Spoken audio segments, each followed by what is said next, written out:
इतिहास लिखा है इसमें, कुछ खास छिपा है इसमें। इतिहास लिखा है इसमें, कुछ खास छिपा है इसमें। मर्यादा है, कोई वादा है, विश्वास रखा है इसमें।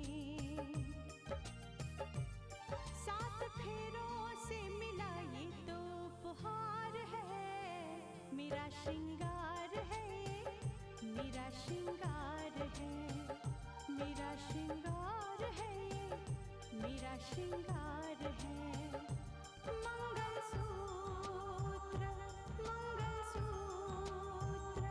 मंगलसूत्र, मंगलसूत्र, मंगलसूत्र, मंगलसूत्र,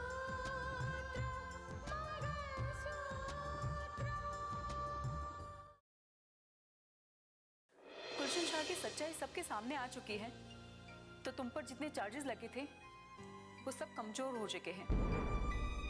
मैं दुश्मनी की हकीकत जानना चाहता हूँ कि रितिका और उसके जस्टिस पिता आदित्य प्रताप नारायण क्यों मेरे भैया को मौत के मुंह में पहुंचाना चाहते हैं। अगर आपके साले सुंदर ने जुर्म किया है तो उसे सजा तो होगी।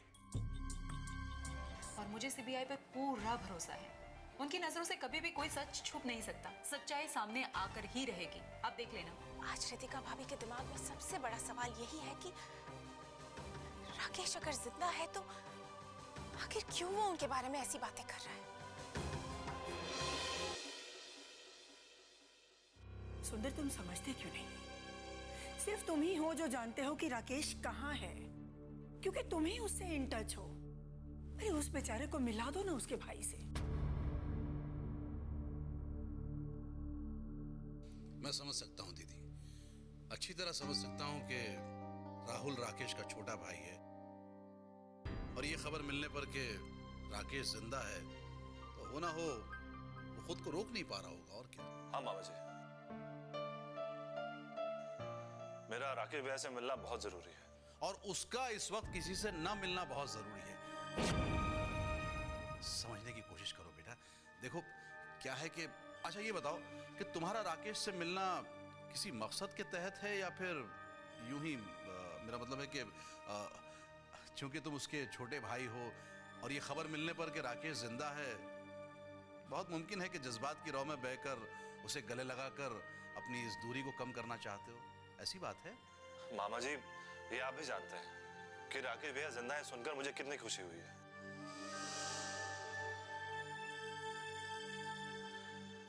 लेकिन उनसे मिलने के पीछे मेरा एक मकसद भी है। कैसा मकसद बेटा? दीदी आप नहीं समझेंगी, बोलने दीजिए ना उसे, वो बताना चाह रहा है। हाँ भांजे। हाँ मामा जी, मैं खुद जाकर राकेश भैया से पूछना चाहता हूँ कि आखिर वो रितिका और मानस के बारे में ऐसी बात क्यों कर रहे हैं। ये जानना तुम्हारे लिए क्यों जरूरी है? हाँ दीदी दीदी प्लीज देखिए, जब इंसान के सामने सवाल खड़े होते हैं तो जवाब तलाश करने की कोशिश करता ही है। और मुझे पूरा यकीन है कि राहुल अगर इस जवाब की तलाश में लगा हुआ है तो हो ना हो इसके सामने भी सवाल खड़े किए गए होंगे। हाँ मामा जी, मुझसे सवाल किए गए हैं कि आखिर किस आधार पर राकेश भैया ऐसी बातें कर रहे हैं, और मैं खुद जाकर उनसे बात करना चाहता हूँ। भांजे पहले मुझसे तो बात कर लो, मुझे शक नहीं हो रहा बेटा, और तुम पहले शख्स नहीं हो। इसी तरह से पहले उसने राकेश को अपने जाल में फंसाया था और अब तुम उसके जाल में फंसने लगे हो। आप ये क्या कह रहे हैं मामा जी? वही कह रहा हूं जो सच है भांजे। वो हर एक को मोहरा बनाना चाहती है और फिर उस मोहरे के जरिए वो राकेश तक पहुंचना चाहती है। इसलिए बेटा उसने इस वक्त तुम्हें अपना मोहरा बनाया हुआ है। ये तुम क्या कह रहे हो सुंदर? बिल्कुल सही कह रहा हूं दीदी, आप खुद ही सोचिए ना, जब आपसे और जीजाजी से उन लोगों की बात नहीं बनी तो राहुल को अपना मोहरा बना दिया, इसके सामने सवालों के पहाड़ खड़े कर दिए ताकि ये अपने सवाल का जवाब तलाश करने की कोशिश करे, राकेश तक पहुंचे और इसके जरिए वो लोग राकेश को अपने कब्जे में कर सके।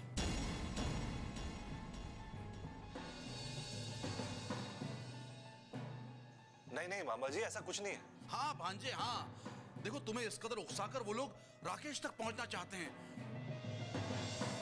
लेकिन नहीं दीदी नहीं, मैं अपने भांजे के हाथ में दोबारा हथकड़ी नहीं लगने दूंगा। मैं किसी भी कीमत पर तुम्हें इससे नहीं मिलवाऊंगा। मैं नहीं चाहता कि मेरे भांजे को फिर से गिरफ्त में ले लिया जाए। मैं तुम्हें उसे किसी भी कीमत पर नहीं मिलने दूंगा बेटा। और देखो तुम्हें यह समझना बहुत जरूरी है कि इस वक्त सबकी निगाहें मुझ पर भी टिकी हुई है। तो राकेश को बचाने के सिलसिले में मुझे खुद को भी कानून की नजरों से बचाए रखना पड़ेगा। मैं कोई नादान नहीं हूं मामा जी। मुझे पता है कि राकेश भैया बेगुनाह है और मैं उनके दुश्मनों को उन तक नहीं पहुंचने दूंगा। अगर आप खुद कानून से छुपने जा रहे हैं तो आप मुझे मेरे भैया का पता बता दीजिए। नहीं नहीं बेटा, देखो मैं जानता हूं कि तुम बहुत काबिल हो, अपने भाई के लिए सारी दुनिया से लड़ सकते हो। मेरा भी तो वो भांजा है, मैं भी तो अपने भांजे की फिक्र करूंगा ना। कैसे उसे कानून के हाथ में आने दूंगा? नहीं बेटा नहीं, देखो मैं तुम्हें नहीं मिलवा सकता, ना ही उसका पता दे सकता। हाँ एक मिनट, एक काम करो, तुम ये चाबी अपने पास रख लो। मैं चाहता हूं कि तुम वहां रहो ताकि पुलिस जब रेड करे तो तुम्हें इस बात का एहसास रहे कि रितिका के कहने पर पुलिस किस हद तक जा सकती है, किस हद तक राकेश को तलाश कर सकती है। तुम समझ सकते हो ना बेटा मैं क्या कह रहा हूं? दीदी आप तो समझदार हैं ही, आप तो पहले ही समझ गई होंगी। मैं चलता हूं दीदी, मेरा राकेश।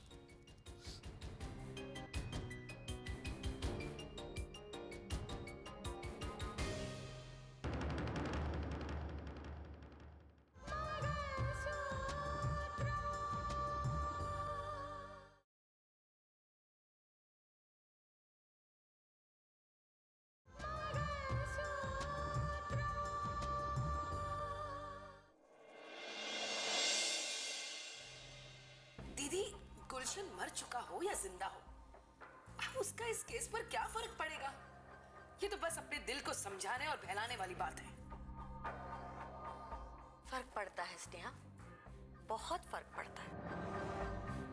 पहले रितिका के ऊपर कोई भी उंगली उठा सकता था। अरे उसके खिलाफ नारे लगाए जाते थे, जुलूस निकाले जाते थे, धरने किए जाते थे। लेकिन आज हालात अलग है।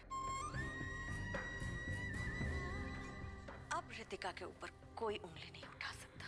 हाँ दीदी, ये तो बिल्कुल सही है। लेकिन दरअसल मैं मानस के बारे में बात कर रही थी। हाँ, अब देखो ना, मानस के ऊपर शमशेर के कत्ल का चार्ज है।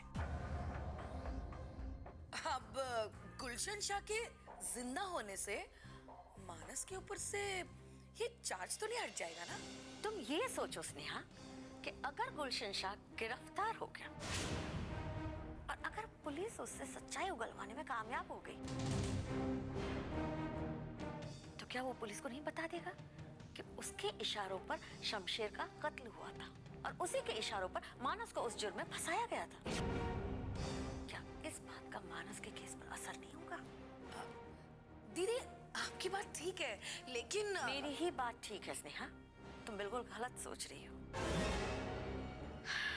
गुलशन शाह के गिरफ्तार होने पर एक दो नहीं, सारी सच्चाइयां बाहर आ जाएंगी और शमशेर का असली कातिल भी पकड़ा जाएगा। देख लेना तुम। रोहित, तुम कहां से आ रहे हो? माँ, शहर का माहौल एकदम बदल चुका है। सबकी जुबान पर एक ही बात है, गुलशन शाह। और हर इंसान ये जानना चाहता है कि आखिर गुलशन शाह की मौत की सच्चाई क्या है। उसकी गिरफ्तारी के बाद तो उन सब की जुबान बंद हो जाएगी जिन्होंने हमारी रितिका पर उंगलियां उठाई। हाँ माँ, गुलशन शाह की तलाश जारी है और गुलशन शाह के जितने भी करीबी हैं उन सबको पुलिस तलाश कर रही है। और सुंदरलाल को भी पकड़ने के लिए पुलिस जगह जगह छापे मार रही है। ये भी सोचने की बात है रोहित, गुलशन शाह को गिरफ्तार करने के चक्कर में पुलिस किस किस को पकड़ेगी? अब सुंदरलाल कोई ले लो ना। पुलिस की लाख कोशिशों के बावजूद तुम्हें क्या लगता है सुंदरलाल पुलिस के हाथ में आएगा? हरगिज़ नहीं।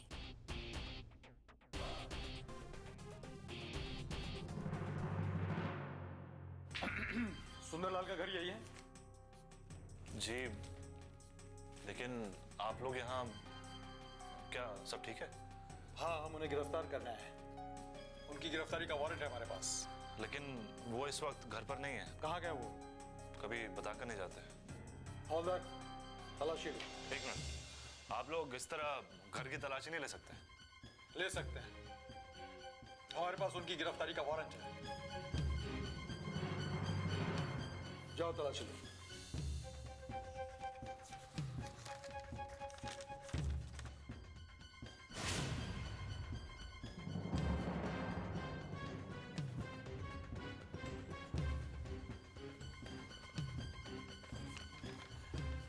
उनके खिलाफ साजिश क्या है? कुछ लोगों के साथ मिलकर के उन्होंने कानून के खिलाफ साजिश रची है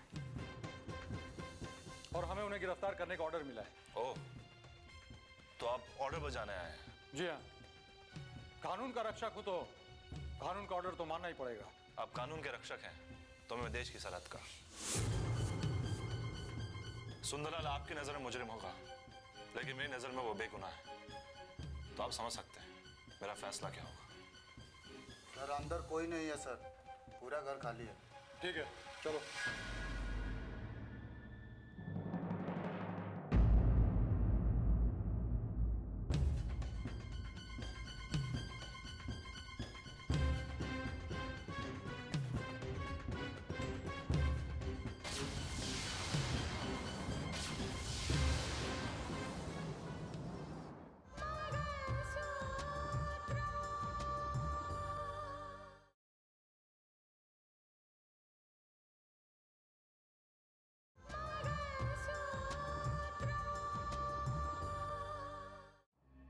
तुम्हें पता है कल से तुम्हारी तलाश में पुलिस कहाँ कहाँ छापे मार रही है?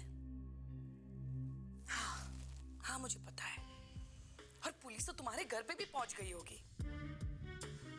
अरे बाबा, तुम वहां नहीं हो तो मैं वहां आके क्या करूंगी? अरे वाह, क्या जगह पाई है तुमने छुपने के लिए। चलो खैर, जैसे ही ये मामला खत्म होगा मैं तुम्हें मिलने जरूर आऊंगी, ठीक है? Okay, bye.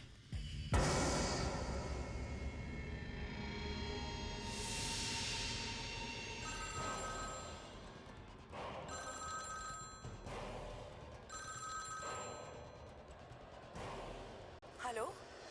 स्नेहा बिटिया, कैसी हो? मैं ठीक हूँ पापा।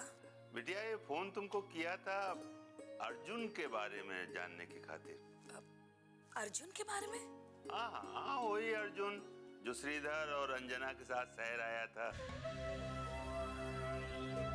क्या हो गया होगा? मैं कुछ समझी नहीं पापा। अरे बिटिया, पता नहीं शहर में क्या हो गया कि उसने अब श्रीधर और अंजना दोनों को गांव भेज दिया। का बात का हुई, कुछ पता है? ओह, लेकिन पापा मुझे इस बारे में कुछ भी नहीं पता। अच्छा अच्छा, हमने सोचा था शायद तुमको कुछ मालूम हो बिटिया। हमने श्रीधर और अंजना से भी बात करने की कोशिश की, लेकिन वो कुछ बताने को तैयार ही नहीं। ऐसे कुछ ना कुछ तो गड़बड़ हुआ है बिटिया। नहीं तो तुम खुद सोचो, कितना जान छिड़कते थे उसके ऊपर, कितना चाहते थे दोनों, लेकिन अब उसका नाम ले को तैयार नहीं है। आप भी ना पापा, आपको इतनी पूछताछ करने की क्या जरूरत है? खैर ये सब छोड़िए, आप ये बताइए कि राधिका कैसी है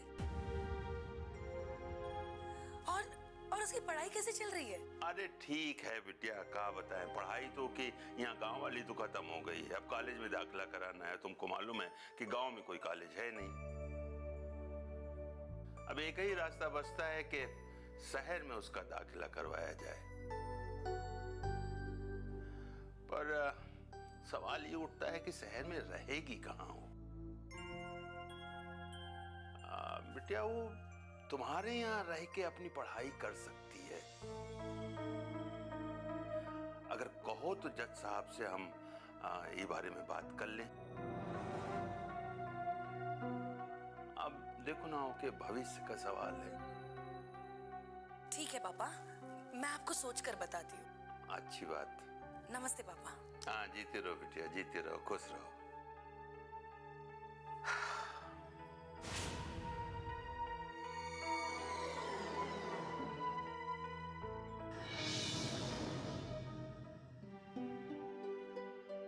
राधिका, राधिका बिटिया। अरे आप आ गए बापू? हाँ बेटा, आ गए। क्या हुआ, कुछ बताया श्रीधर चाचा ने? कुछ न बताया,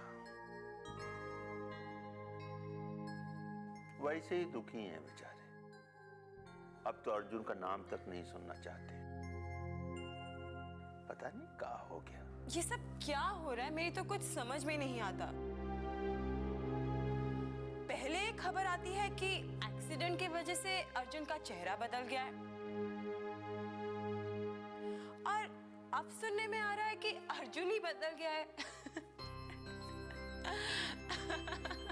चुप, हर बात हंसने वाली लगती है तुझको। अरे बाबू, ये हंसने वाली बात नहीं तो क्या रोने वाली बात है। पहले जब अर्जुन गांव में था तब हम सब लोग उसे हंसाने की कोशिश करते थे। वो खुद तो कभी नहीं हंसा।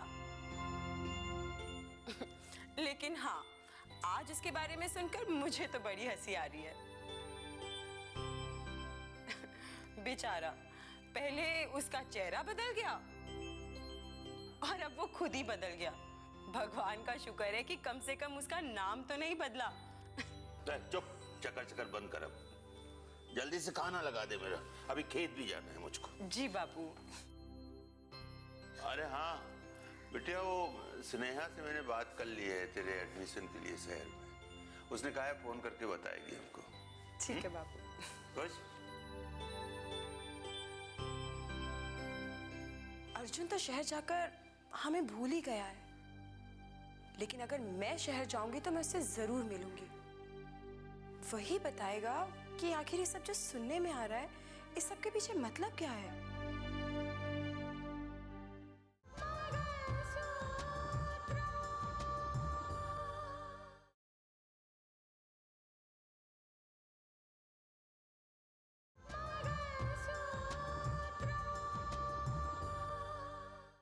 मामा,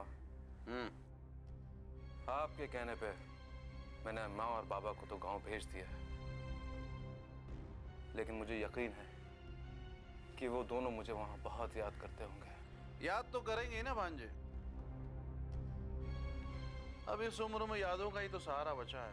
अरे लेकिन तुम शुक्र मनाओ कि फिलहाल तुम सुरक्षित हो, वरना उनके चक्कर में तो गए थे 12 के भाव में। उनके जरिए रितिका तुम तक पहुंच सकती थी, तुम्हें नहीं पता। उसे इस बात का भी पता चल सकता था कि तुम राकेश हो, कोई और नहीं। तो मैंने बचा लिया। लेकिन सोचो, तुम्हारे चलते मेरा क्या हुआ। तुम्हारे रहते मुझ पर भी रितिका का कहर टूट पड़ा है, मुझे भी भागते फिरना पड़ रहा है। रितिका तो अपनी चालें चलती रहेगी, लेकिन मामा हम कब तक यूं छुपते छुपाते रहेंगे। और मामा आपकी वजह से मैंने अभी तक अपनी मॉम से भी बात नहीं की है। इसी में अक्लमंदी है बेटा, इसी में अक्लमंदी है। चुपचाप खामोश बैठे रहो। जब तक मैं ना कहूं ना, तुम किसी से कोई संपर्क मत करना, वरना रितिका के जाल में फंसने से तुम्हें कोई नहीं बचा सकता। और फिर पहुंच जाओगे वहां ऊपर, वो काला कपड़ा पहनकर फांसी के तख्ते पर, जहां पहले पहुंच गए थे।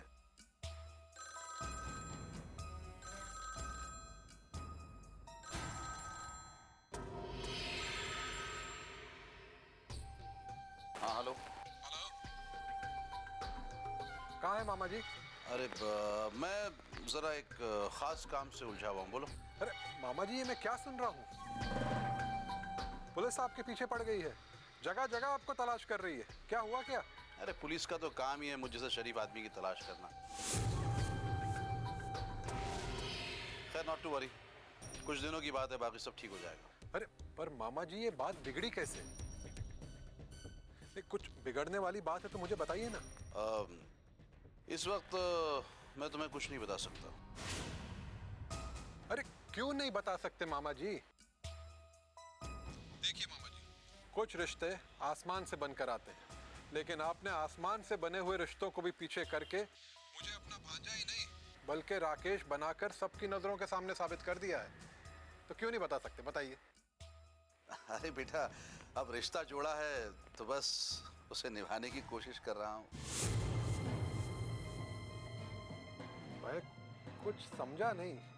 समझने समझाने का वक्त नहीं है।